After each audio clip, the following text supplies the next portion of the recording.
buenas tardes. Gracias por estar con nosotros en el canal de la Asamblea. Muy buenas tardes, al contrario, gracias a ustedes por invitarme. Muchísimas gracias, doctor. En su momento platicamos con usted sobre este proceso en cuanto a la promulgación por parte del presidente Enrique Peña Nieto de esta ley. Queríamos platicar con usted para que nos dé su opinión, su reflexión sobre ahora este proceso, ya estando ante la Suprema Corte de Justicia, en este caso, 5 acciones de inconstitucionalidad. Pues en efecto, lo que ha sucedido es que han transcurrido los 30 días que contempla la Constitución para que puedan promoverse este tipo de acciones, digamos, de recursos jurídicos para cuestionar la constitucionalidad, en este caso de la Ley de Seguridad Interior, y en efecto, pues distintas instancias han presentado sus recursos ante la Suprema Corte de Justicia de la Nación. Ahora viene, digamos, una etapa en la cual las y los ministros deberán pronunciarse sobre la admisibilidad de las mismas, es decir, verificar que cumplan con los requisitos formales, que hayan sido presentadas, como decimos los abogados, en tiempo y forma, y que quienes las presentaron, en efecto, acrediten tener la competencia constitucional para cuestionar la constitucionalidad de la ley. Después de esa etapa, no sabemos cuánto tardarán, eso es importante, los ministros, las ministras de la Corte, en desahogar estos recursos. Seguramente tomarán algún tiempo para su estudio y análisis, habrá que realizar pues también los proyectos correspondientes y en algún momento, ojalá, yo esperaría que también se abriera la Corte para escuchar las voces de expertos y expertas nacionales e internacionales que quieran pues expresar argumentos en un sentido o en otro, y también, por supuesto, recibirán seguramente una figura jurídica que se llama amicus curiae, que son los llamados amigos de la Corte, y que son también pues documentos que cualquiera puede enviar a las ministras, a los ministros, con argumentos para sostener, en este caso, la inconstitucionalidad de la Ley de Seguridad Interior. Claro. Doctor, en las últimas horas se ha hecho un llamado a la Suprema Corte por parte de legisladores de no dejarse presionar, así lo han señalado, por el Ejecutivo. En su opinión, en este caso, pues, ¿cómo percibe los perfiles, en este caso, de los magistrados? ¿Cuál podría ser esta, se podría vislumbrar esta decisión en algunos días? ¿Es posible que se pueda ejercer una presión ante este máximo órgano? Miren, yo creo que están ahora sí que las posturas muy claras y muy abiertas, es decir, hay pues un grupo de legisladores que fue suficientemente mayoritario en las dos cámaras, que está a favor de la ley, y pues tan lo están que la aprobaron, digamos, ¿no?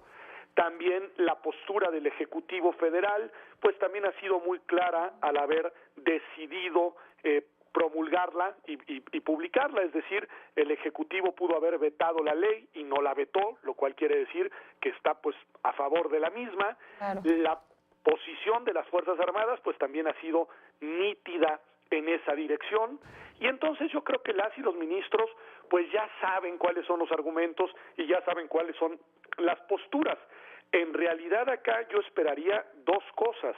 Uno, que hicieran un análisis muy puntual de los argumentos jurídicos esgrimidos en las acciones, es decir, que hicieran un análisis jurídico como jueces constitucionales que son, dejando de lado pues estas variables más de naturaleza política.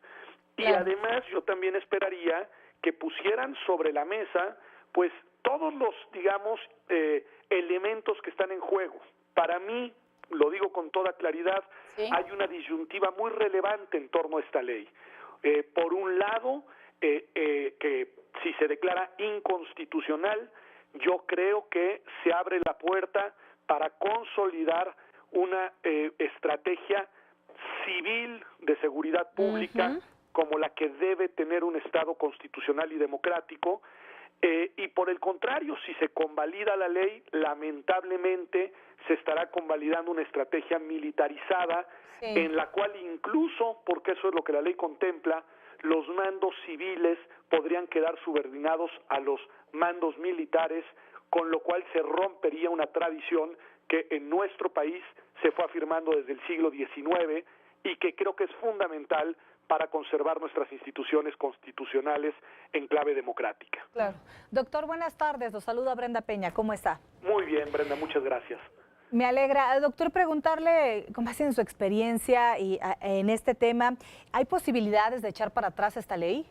Miren, yo conozco, por ejemplo, muy bien el texto de la acción de inconstitucionalidad de la Comisión Nacional de los Derechos Humanos. Desde mi perspectiva es muy sólido en muchos de los aspectos y desde mi punto de vista logra demostrar varias falencias de constitucionalidad de la ley. Esa es mi opinión. En realidad no es una opinión nueva. Yo he sostenido la inconstitucionalidad y la inconveniencia de la ley pues desde antes. Digo, no estoy siendo congruente, pero conociendo el documento de la Comisión Nacional de los Derechos Humanos, pues creo que hay una serie de baterías y de argumentos muy sólidos que los ministros y las ministras pues no van a poder desatender y que desde mi punto de vista demuestran problemas de constitucionalidad, vicios de constitucionalidad. Ahora bien, se necesitan 8 votos de 11. Es decir, se necesita una mayoría calificada de ministros para declarar la inconstitucionalidad. Así que creo que va a ser muy importante y debemos de estar muy atentos a cuando los ministros se vayan posicionando, a ver cuáles son sus argumentos y a ver cuáles son sus posturas, pues para ver cómo se va a ir posicionando la mayoría de jueces constitucionales. ¿Que cabe la posibilidad de que se eche para atrás la ley, como usted lo dice? Por supuesto que sí. Para eso son estas acciones, para eso están los argumentos, que creo que son muy buenos, y para eso están las y los ministros. Ahora, esa pues no tengo la certeza de que así vaya a suceder, pues porque dependerá de la postura de cada uno de ellos, que al final pues son quienes tienen la última palabra. Va a ser muy interesante, doctor, escuchar estos argumentos de los magistrados ya en esta emisión de sus conclusiones. En este sentido dice, pues no cabe toda posibilidad. En esta otro apartado de, pues en caso de que se acepte y se convalide, dice usted, una estrategia militarizada, preguntarle, pues, ¿qué argumentos podría presentar un magistrado en este caso ante una ley que ha sido, pues, criticada, sancionada, observada por organismos no nada más nacionales, sino internacionalmente, Naciones Unidas, la Comisión Interamericana de Derechos Humanos? ¿Qué argumentos podría presentar un magistrado? Pues un poco los que presentaron los legisladores y los que ha sostenido pues el Ejecutivo, el Poder Ejecutivo, que yo creo que son errados sus argumentos, pero ellos, por ejemplo, han sostenido que en realidad es una ley que no trata asuntos de seguridad pública, solamente de seguridad interior, lo cual yo creo que es falaz, pero bueno, esa es mi opinión, pero ese es uno de los argumentos, que no entra en la materia de seguridad pública, que se limita a seguridad interior.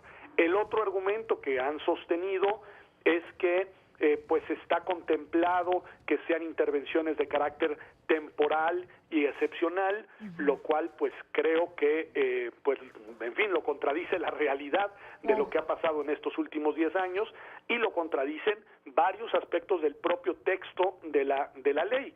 A mí me parece que si nos colocamos desde la perspectiva de los principios que sustentan a un Estado constitucional y democrático, que son la separación de los poderes, en el caso mexicano el federalismo, el sometimiento de las autoridades militares a las autoridades civiles y sobre todo los derechos humanos de las personas, creo que llegaremos a la conclusión de que esa ley adolece de sustento constitucional. Para mí es contradictoria desde el artículo 1 de la Constitución, digamos, ¿no?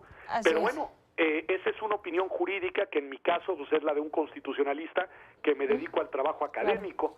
Acá lo que importa y lo que importará será la postura de las y los ministros, que son quienes sí tienen la potestad de tomar una decisión con efectos generales.